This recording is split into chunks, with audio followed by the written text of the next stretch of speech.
എല്ലാവർക്കും നമസ്കാരം. ശങ്കരവേദാന്തം ശാസ്ത്രീയമാണോ എന്നുള്ളതാണല്ലോ ചോദ്യം. ആദ്യമായിട്ട് എൻ്റെ നിലപാട് ഞാൻ വ്യക്തമാക്കുകയാണ്.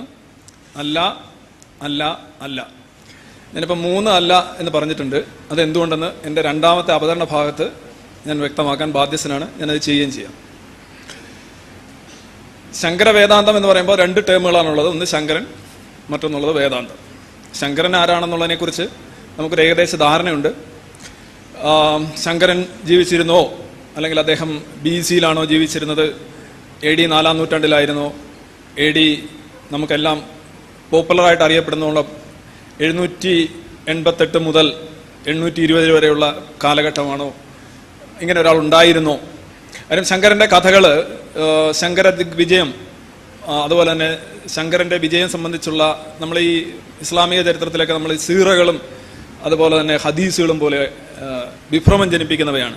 കാരണം ഒരു മനുഷ്യൻ 32 വയസ്സ് വരെ ജീവിക്കുകയും ആസാമിലും കാശ്മീരിലും പോവുകയും 300-ലധികം സംസ്കൃത ഗ്രന്ഥങ്ങൾ എഴുതുകയും ചെയ്തു എന്നൊക്കെ പറയുന്നത് ഒരു അത്ര വിശ്വസനീയമായ ഒരു കാര്യമല്ല. കാരണം ശങ്കരൻ്റെ കാലത്തിന് ഏതാണ്ട് 4 നൂറ്റാണ്ടിന് ശേഷമാണ് പല ശങ്കര വിജയങ്ങളും ഉണ്ടായിട്ടുള്ളത്. അതിപ്പോൾ മാധവീയ വിജയമായ ശങ്കര വിജയമായാലും ഈവൻ കേരളമായിട്ട് ബന്ധപ്പെട്ട് ഒരു ശങ്കര വിജയം ഉണ്ടായിട്ടുണ്ട്. ഇതിലെല്ലാം പറയുന്ന ഒരു കാര്യം, ശങ്കരൻ എന്ന് പറയുന്ന ഒരാളുണ്ടായിരുന്നു. അദ്ദേഹം ഗ്രന്ഥങ്ങൾ രചിച്ചു. അദ്ദേഹം അദ്വൈത വേദാന്തം പ്രചരിപ്പിച്ചു, ഏറ്റവും വ്യക്തമായി പ്രചരിപ്പിച്ചു.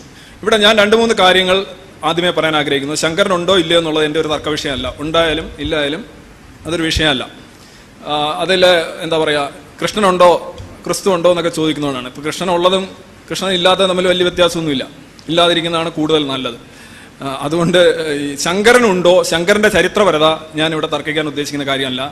ഞാൻ ആകെ ഉദ്ദേശിക്കുന്നത്, ശങ്കരൻ എന്ന് പറയുന്ന ഒരു വ്യക്തി ഉണ്ടായിരുന്നു, അല്ലെങ്കിൽ വ്യക്തികൾ ഉണ്ടായിരുന്നു, അല്ലെങ്കിൽ ആദിശങ്കരൻ ഉണ്ടായിരുന്നു.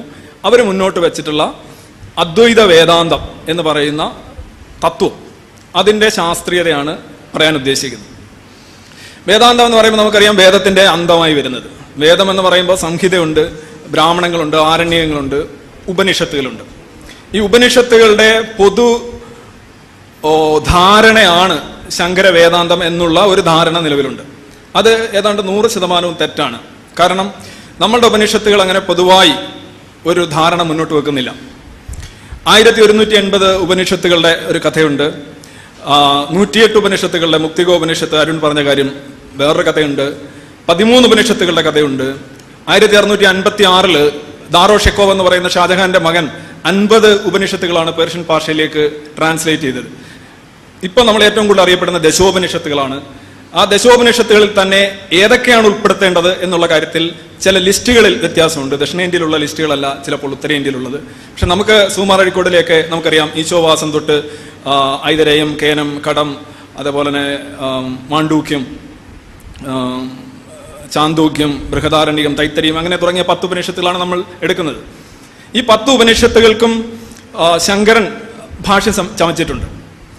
ഈ 10 ഉപനിഷത്തുകളുടെയും ബേസിക്കായിട്ട് ഉള്ള ആശയങ്ങൾ എന്നുള്ള വ്യാജേന ബാദരായണൻ ബ്രഹ്മസൂത്രം എന്ന് പറയുന്ന ഒരു തത്വചിന്ത പുസ്തകം രചിക്കുകയുണ്ടായി. ഈ പുസ്തകത്തിൽ ഏതാണ്ട് 550 ആഫറിസംസ് ഉള്ളത്, 550 വാക്യങ്ങൾ എന്ന് വേണമെങ്കിൽ പറയാം.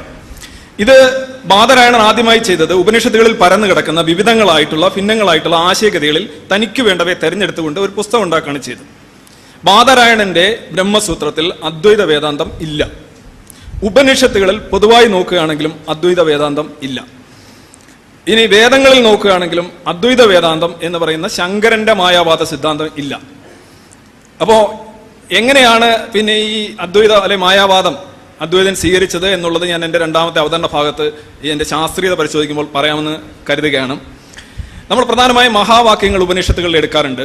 അയമാത്മാ ബ്രഹ്മ, അഹം ബ്രഹ്മാസ്മി, നമ്മൾ ബൃഹദാരണ്യത്തിലെ ഒരു വാചകമാണ്.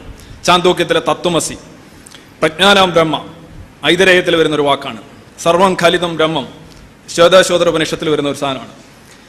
വിവിധങ്ങൾ. അതുപോലെ തന്നെ വിവേക ചൂടാമണി എന്ന ശങ്കരനെ എഴുതി എന്ന് പറയപ്പെടുന്ന ഗ്രന്ഥത്തിൽ അദ്ദേഹം പറഞ്ഞ ബ്രഹ്മസത്യം, ജഗന്മിഥ്യ, ജീവോ ബ്രഹ്മനാപര എന്നുള്ള ആ ഒരു വാചകം, അങ്ങനെ കുറേ വാചകങ്ങൾ അവിടുന്ന് ഇവിടുന്ന് പെറുക്കിയെടുത്തുകൊണ്ടാണ് ഉപനിഷത്തിന്റെ സപ്പോർട്ട് അദ്വൈത വേദാന്തത്തിനുണ്ട് എന്ന് പറയുന്നത്. നിങ്ങളുടെ ശ്രദ്ധയിലേക്ക് ആദ്യത്തെ 10 മിനിറ്റ് ഉണ്ടായിട്ട് ഞാൻ പറയാം. അദ്വൈത വേദാന്തം എന്ന് പറയുന്ന അല്ലെങ്കിൽ ശങ്കരന്റെ മായാ സിദ്ധാന്തം എന്ന് പറയുന്നത് യാഥാർത്ഥ്യത്തോടുള്ള ഒരു തുറന്ന വെല്ലുവിളിയാണ്. കൺമുന്നിൽ കത്തി നിൽക്കുന്ന യാഥാർത്ഥ്യത്തിന്റെ മുന്നിൽ കാർക്കിച്ചു തുപ്പലാണ് മായാവാദം എന്ന് പറയുന്ന അബദ്ധ സിദ്ധാന്തം. ഇതിന് യാതൊരുവിധ വാലിഡിറ്റിയും പ്രായോഗികതയും നമ്മുടെ നിത്യജീവിതത്തിലോ അല്ലെന്നുണ്ടെങ്കിൽ നമ്മളുടെ ചിന്താ പരിസരങ്ങളിലോ ഉണ്ടാവാൻ സാധ്യമല്ല. ഇതൊരു ചിന്താ വ്യായാമം. It's actually an intellectual exercise without rhyme or reason. അങ്ങനെ ആരും ഉണ്ട് എന്ന് തെളിയിക്കലാണ് എൻ്റെ എതിർ സംവാദകന്റെ ദൗത്യമെന്ന് ഞാൻ കരുതുന്നു. തീർച്ചയായിട്ടും ഞാൻ റെഡിയാണ്. ശങ്കര വേദാന്തത്തിൽ അല്ലെങ്കിൽ ശങ്കരന്റെ അദ്വൈതത്തിൽ നമ്മൾക്ക് എന്തെങ്കിലും വേണ്ടുന്ന എന്തെങ്കിലും ഉണ്ടോ എന്നുള്ളൊരു ചോദ്യമുണ്ട്. അകർമ്മണ്യത പടർത്തിയ അല്ലെങ്കിൽ സമൂഹത്തെ എമ്പാടും ക്രിപ്പിൾ ചെയ്ത അല്ലെങ്കിൽ തളർത്തിയിട്ടിട്ടുള്ള അല്ലെ കർമ്മണ്യ ബോധമുള്ള ഒരു ജനതയെ നിർമ്മിക്കുന്നതിന് തടസ്സം നിന്നിട്ടുള്ള ഒരു ചിന്താ വ്യായാമമായിരുന്നു അദ്വൈതം എന്നുള്ള ആരോപണങ്ങൾ പരക്കെ ഉയരുന്നുണ്ട്. കാരണം അദ്വൈതം ഒരിക്കലും കർമ്മോത്സുകരായിട്ടുള്ള ഒരു ജനതയെ ഉണ്ടാക്കുന്നില്ല. അതിനെ ന്യായങ്ങളെല്ലാം തന്നെ പൊള്ളയായിട്ടുള്ള ന്യായങ്ങളാണ്. അതിന്റെ കാല് നിലത്തുറയ്ക്കുന്നില്ല. പണ്ട് ഒരു കഥയുണ്ട്. ഒരു അദ്വൈതം പഠിപ്പിക്കാൻ റഷ്യൻ സെയിന്റ് പറഞ്ഞൊരു കഥയാണ്. ഈ മാധ്വൻ അതുപോലെ തന്നെ വല്ലഭൻ, നിംബാർക്കൻ പോലെയുള്ള ശങ്കരന്റെ കടുത്ത എതിരാളികൾ ആ സരണിയിൽ പറയപ്പെടുന്ന ശങ്കരനെ കുറിച്ചുള്ള കഥകളിലൊന്നാണ്. അതായത് അമ്മയും അച്ഛനും മകനെ അദ്വൈത വേദാന്തം പഠിപ്പിക്കാനായിട്ട് പറഞ്ഞു വിടുന്നു. അദ്ദേഹം പഠിച്ചിട്ട് വരുന്നു. ഭയങ്കര ജ്ഞാനിയാണ്, അങ്ങനെയാണ് പറയുന്നത്. അവർ ഭയങ്കര ജ്ഞാനിയാണ്, എന്തറിഞ്ഞോ പിന്നെ വേറൊന്നും അറിയേണ്ടതായിട്ടില്ലതോ ആ ജ്ഞാനവുമായിട്ടാണ് വരുന്നത്. അപ്പോൾ അന്ന് ആഹാരം കഴിക്കാനായിട്ട് 2 വലിയ മാങ്ങകളാണുള്ളത്. ഈ മാങ്ങ എടുത്തു വെച്ചുകൊണ്ട് അമ്മ മകനോട് പറഞ്ഞു, മകനെ നീ പഠനം കഴിഞ്ഞ് വന്നിട്ടുണ്ട്, പക്ഷെ നിനക്ക് തരാൻ കൂടുതൽ സാധനങ്ങളൊന്നും ഞങ്ങളുടെ ഇല്ല, 2 മാങ്ങയേ ഉള്ളൂ. ഒരു കാര്യം ചെയ്യൂ, ഇതിൽ 1 മാങ്ങ നീ കഴിക്കൂ, മറ്റേ മാങ്ങ ഞങ്ങൾ 2 പേരും കൂടെ കഴിച്ചോളാം, അച്ഛനും അമ്മയുടെ കഴിച്ചോളാം എന്ന് പറഞ്ഞു. അപ്പൊ മകൻ തന്റെ താർക്കിക വൈദ്യത്തെ അവിടെ തെളിയിക്കുകയാണ്. നിങ്ങൾ പേടിക്കണ്ട, ഇത് യഥാർത്ഥത്തിൽ 2 മാങ്ങയല്ല, ഇത് 1ാമത്തെ മാങ്ങ, ഇത് 2ാമത്തെ മാങ്ങ, മൊത്തം 3 മാങ്ങ, നമുക്ക് ഓരോ മാങ്ങ എടുക്കാം എന്ന് പറഞ്ഞു. അച്ഛനും അമ്മയും ഫ്ലാറ്റ് ആയിപ്പോയി. ആഹാ, ഇങ്ങനെയാണല്ലോ, നമുക്കത് അറിയില്ലായിരുന്നു, നമുക്ക് യഥാർത്ഥ ജ്ഞാനം ഉണ്ടായിരുന്നില്ലല്ലോ എന്ന് പറഞ്ഞു. അപ്പോൾ അച്ഛൻ പറഞ്ഞു, ശരി, എന്നാൽ നമുക്ക് ഭക്ഷണം കഴിച്ചു തുടങ്ങാം എന്ന് പറഞ്ഞു. ആദ്യത്തെ മാങ്ങ എടുത്തിട്ട് അമ്മയ്ക്ക് കൊടുത്തു. 2ാമത്തെ മാങ്ങ എടുത്തിട്ട് അദ്ദേഹം സ്വയം എടുത്തു. എന്നിട്ട് പറഞ്ഞു, മോനെ നീ 3ാമത്തെ മാങ്ങ കഴിച്ചോളാം പറഞ്ഞു. ഈ രീതിയിലുള്ള ഒരു യാഥാർത്ഥ്യത്തോട് ഞാൻ പറഞ്ഞല്ലോ, ഏതോ ഒരു സിനിമയിൽ പറഞ്ഞോണം, ഇങ്ങനെ യാഥാർത്ഥ്യം ഇങ്ങനെ മുന്നിൽ കത്തി നിൽക്കുമ്പോൾ അതിന്റെ നേരെ കാർക്കിച്ച് തുപ്പരുത് എന്ന് പറയുന്നത്. അങ്ങനെ ഒരു കാർക്കിച്ച് തുപ്പൽ തന്നെയാണ് അദ്വൈത വേദാന്തം. അദ്വൈത വേദാന്തം ആരൊക്കെയാണ് കണ്ണിച്ചുള്ളത് നോക്കുകയാണെങ്കിൽ, അദ്വൈത വേദാന്തത്തെ ഏറ്റവും കൂടുതൽ വലിച്ചു നീട്ടുകയും കണ്ണിക്കുകയും ചെയ്ത അദ്വൈത വേദാന്തത്തിന്റെ തന്നെ വക്താക്കളാണ്.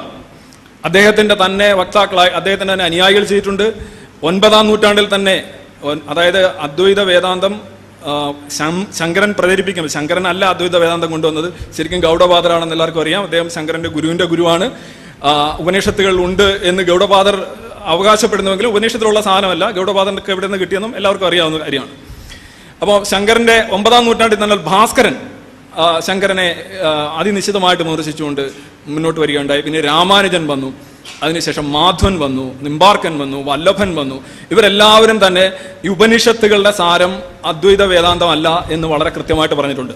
ഉപനിഷത്തുകളിൽ ഉള്ളത് ശങ്കരൻ പറഞ്ഞ മായാവാദമാണെങ്കിൽ എങ്ങനെയാണ് 20ഓളം പേര് പിന്നീട് ബ്രഹ്മസൂത്രത്തിന് ഭാഷ്യം ചമച്ചിട്ടുണ്ട്.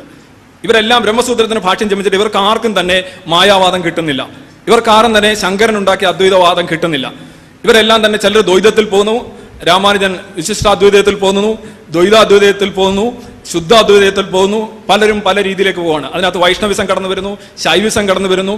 അപ്പോൾ ഉപനിഷത്തുകളുടെ പിന്തുണയുള്ള അല്ലെങ്കിൽ ബ്രഹ്മസൂത്രത്തിന്റെ പിന്തുണയുള്ള ഒരു ദാർശനിക ധാരയാണ് ശങ്കരന്റെ അദ്വൈതം എന്നുള്ള വാദം വളരെയധികം തെറ്റാണ്. അത് നിലനിൽക്കുന്ന ഒരു വാദമേ അല്ല.